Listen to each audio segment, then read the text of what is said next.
Okay, so you want to own a data center. You picture a building somewhere clean and cold, maybe on the edge of a city, maybe somewhere in the high desert. Racks of blinking servers stretching into the dark, companies around the world quietly renting space on your hardware, cloud money trickling in while you sleep. Your building sits on land that appreciates. The tenants are Fortune 500 companies. They sign long contracts. They almost never leave. It sounds like the best version of a landlord business crossed with the infrastructure of the internet. That's a fair picture of what this looks like from the outside. The brochure is not lying to you. Fortune 500 tenants, long contracts, real estate that trends up. That part is accurate. Here is what the brochure doesn't show you. One facility in Northern Virginia, a 48-megawatt colocation campus serving financial services clients, experienced a power interruption in 2022 that lasted 26 seconds. Under the service level agreements those clients had signed, that single event triggered penalty credits, wiping out more than a third of the facility's annual net operating income.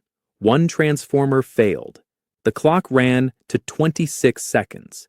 A year of margin gone. Some data centers are infrastructure utilities that compound quietly for decades. Some are reliability machines with a hair-trigger penalty structure that can hollow out a year's economics the moment one system flinches. By the end of this, you'll understand exactly which kind you're buying into, what determines which outcome you're likely to live, and the specific mechanism that makes this business harder to own than it looks from the outside. Let's start with what this asset actually is, because data center covers a range so wide it is almost not a useful category. At the small end, you have edge facilities, modular units, sometimes containerized, placed close to population centers to reduce latency, low power, narrow purpose, often under 10 megawatts.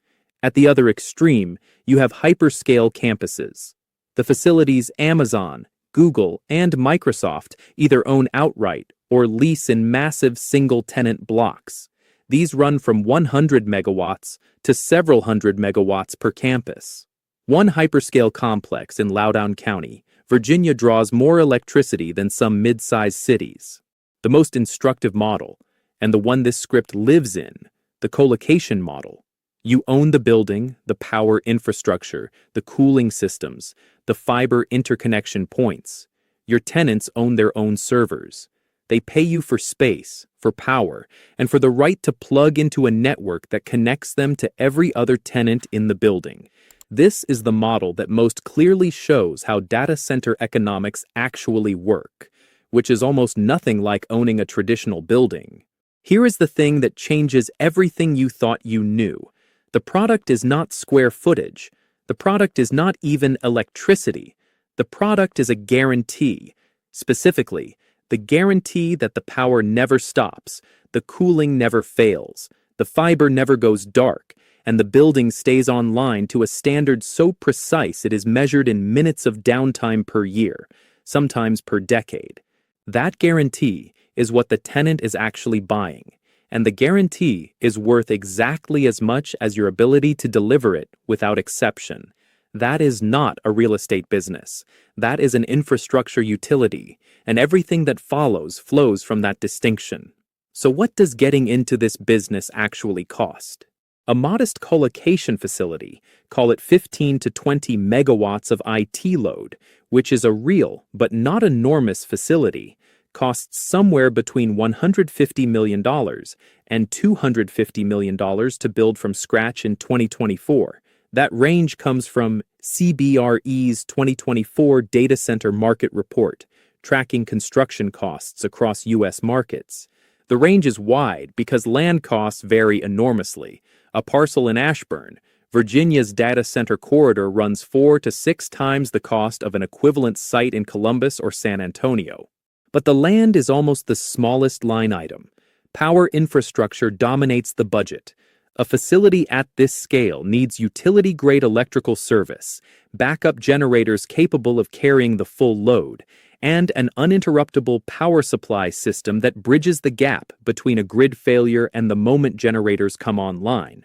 a window measured in milliseconds, because anything longer triggers the SLA penalties we will get to shortly. A single large diesel generator for a facility this size runs $500,000 to $1.2 million installed. You need more than one. You need redundancy on the redundancy. Cooling is the second massive capital line. A standard colocation facility built in 2015 was designed around 5 to 10 kilowatts of heat output per rack. That was the baseline assumption baked into the concrete, the cooling units, the raised floors, the entire physical infrastructure.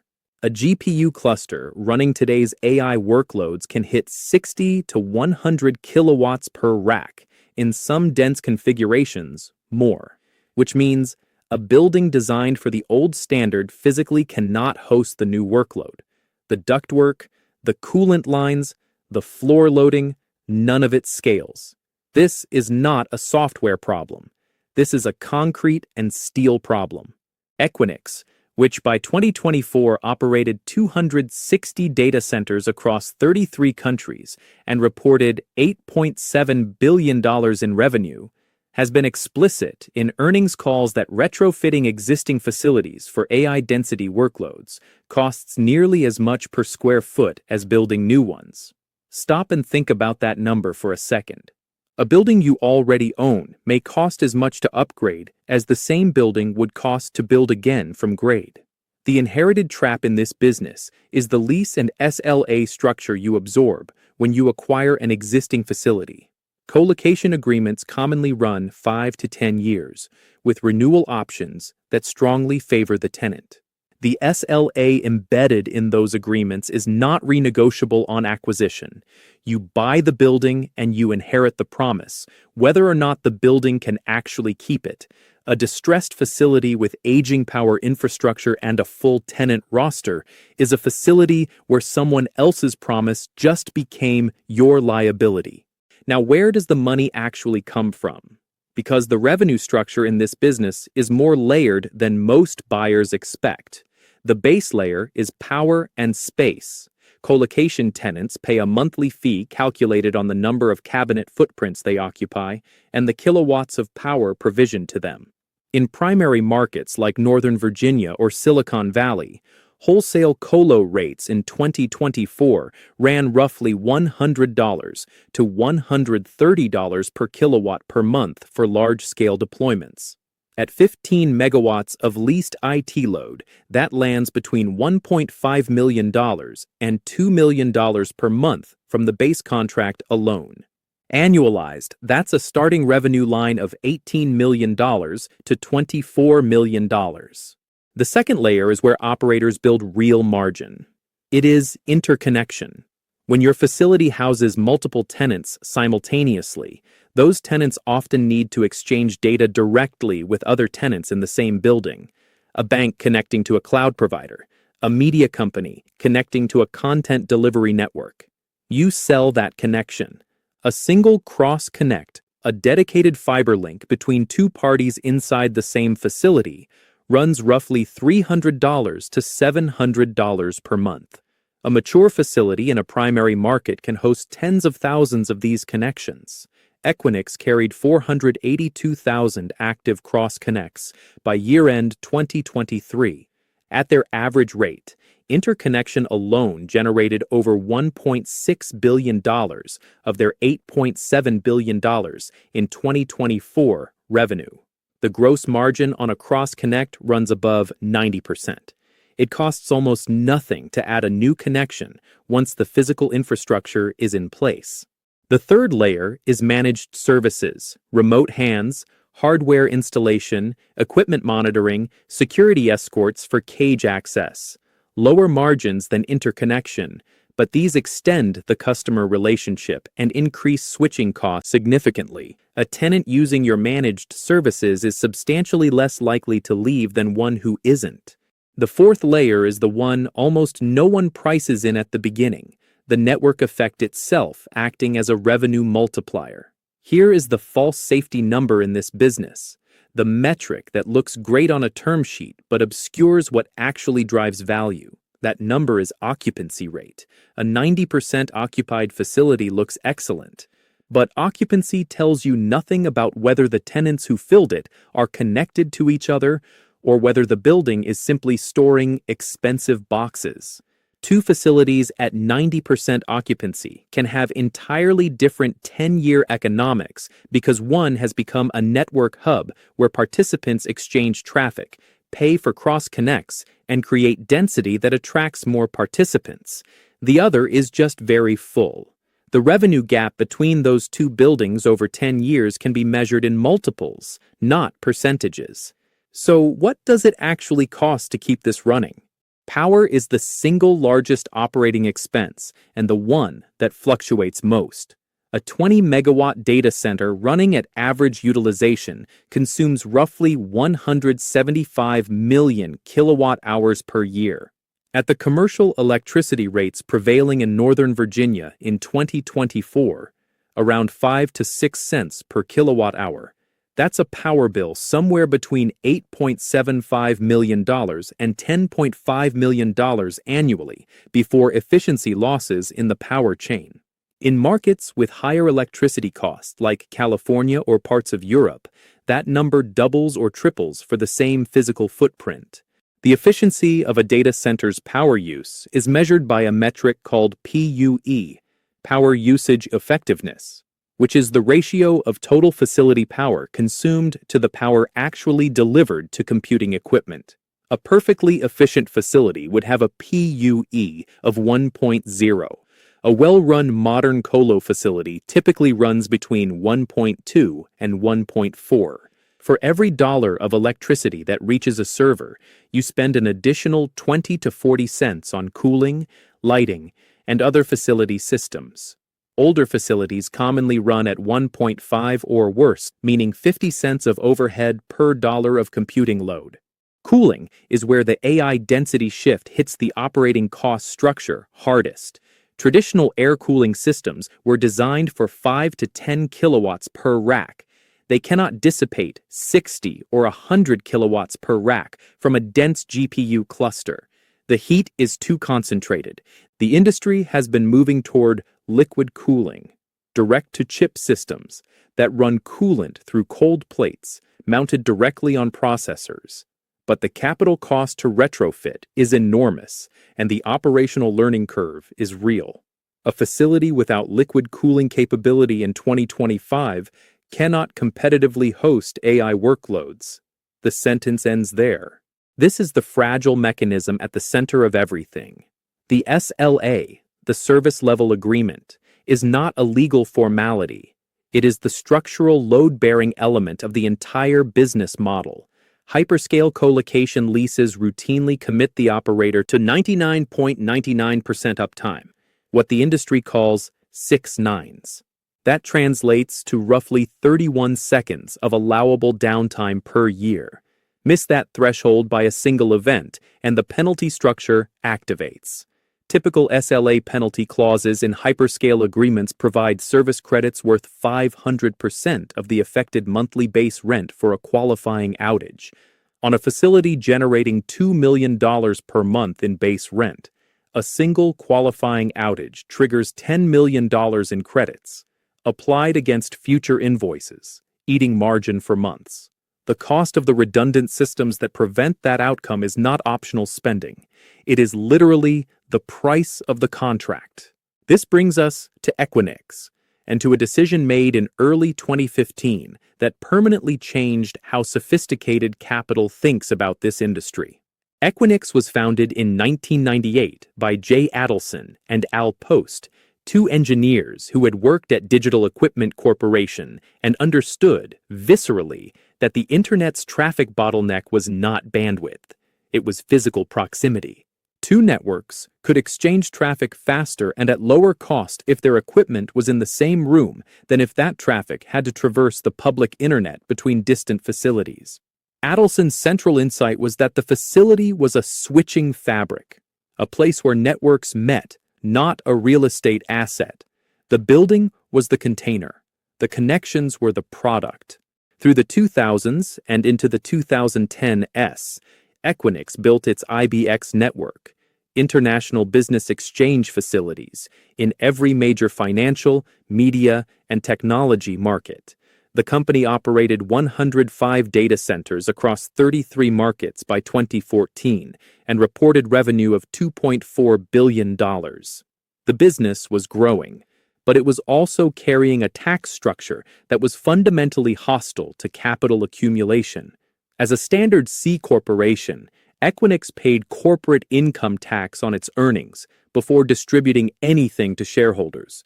Combined with the capital-intensive nature of the business, that structure meant the company was constantly raising debt to fund expansion while simultaneously paying taxes on the income those assets generated.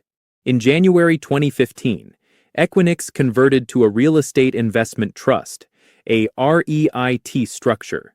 A REIT passes income directly to shareholders without corporate income tax at the entity level, provided it distributes at least 90% of taxable income as dividends.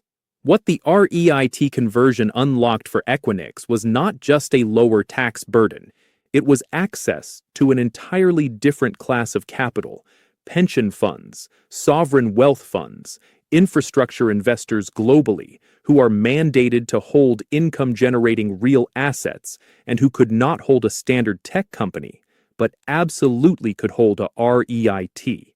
The investor base broadened overnight. The cost of capital dropped sharply, and the ability to raise capital for expansion improved at the exact moment when global cloud and internet infrastructure demand was beginning to accelerate. Equinix posted 21 consecutive years of quarterly revenue growth through the end of 2023, one of the more striking streaks in public market infrastructure history.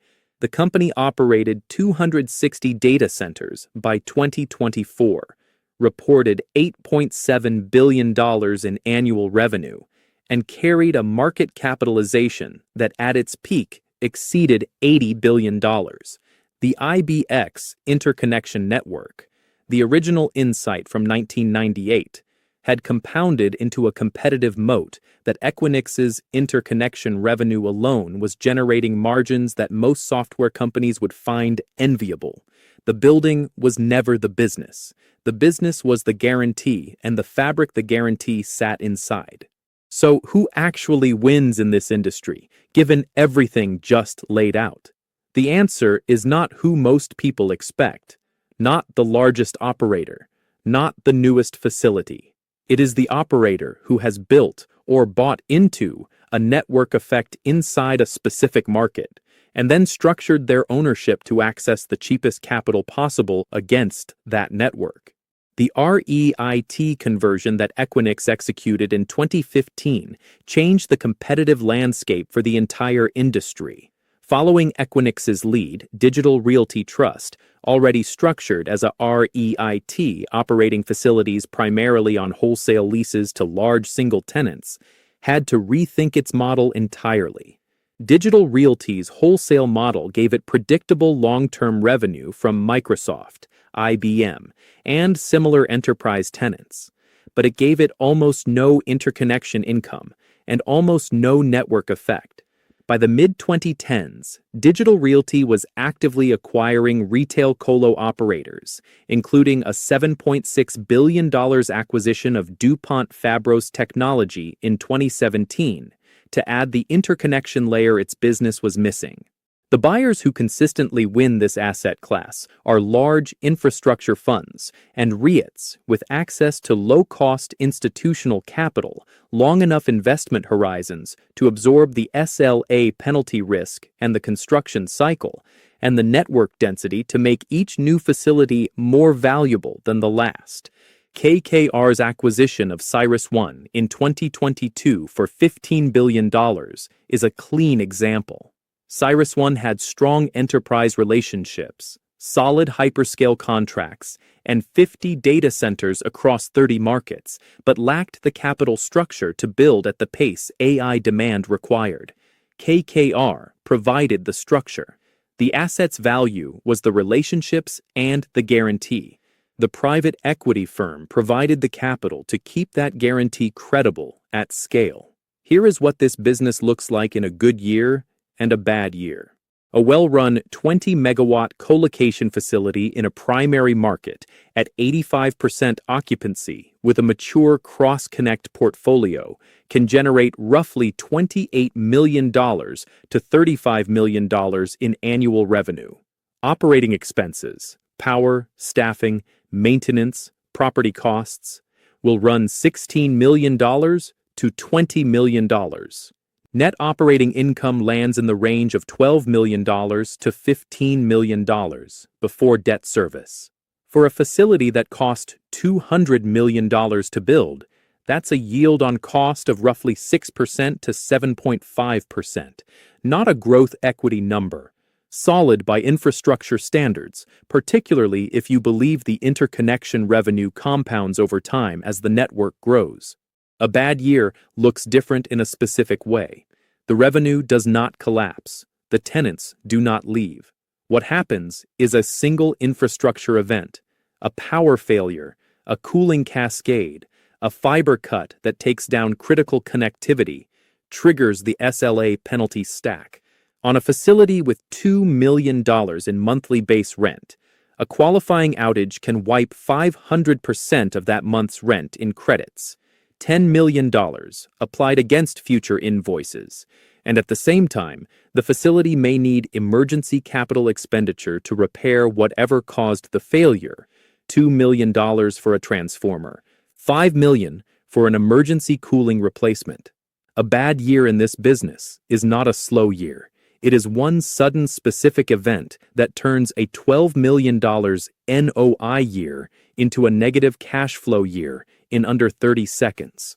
The real uncertainty in this picture sits in the power density transition. No one can tell you with confidence what the demand curve for AI compute looks like in 2027. If liquid-cooled, high-density GPU infrastructure becomes the dominant workload, the value of a facility built for traditional air cooling faces real obsolescence risk, not immediately, but over time. But on a 10-year hold, the capital required to retrofit may be the defining cost in the business, and it is not fully priced into acquisition values today. Here is what a data center actually is once you've seen the full picture. It is not a building full of computers. It is not a passive real estate play dressed up with server racks. It is a utility, a reliability machine that exists to deliver one thing: the guarantee that nothing stops ever, under any condition. Every redundant generator, every backup coolant line, every dual fiber feed, every SLA clause, every cross-connect cable is in service of that one commitment. The fantasy you started with, your building, Fortune 500 tenants, cloud money arriving while you sleep. That picture has truth in it. The contracts are long. The tenants rarely leave. The infrastructure does appreciate, but you will not sleep easily, because the business you actually own is the promise that a specific thing never happens. And the first time it does, the economics of everything you built arrive at your door at once. A data center is a bet that your infrastructure outlasts the event you never planned for.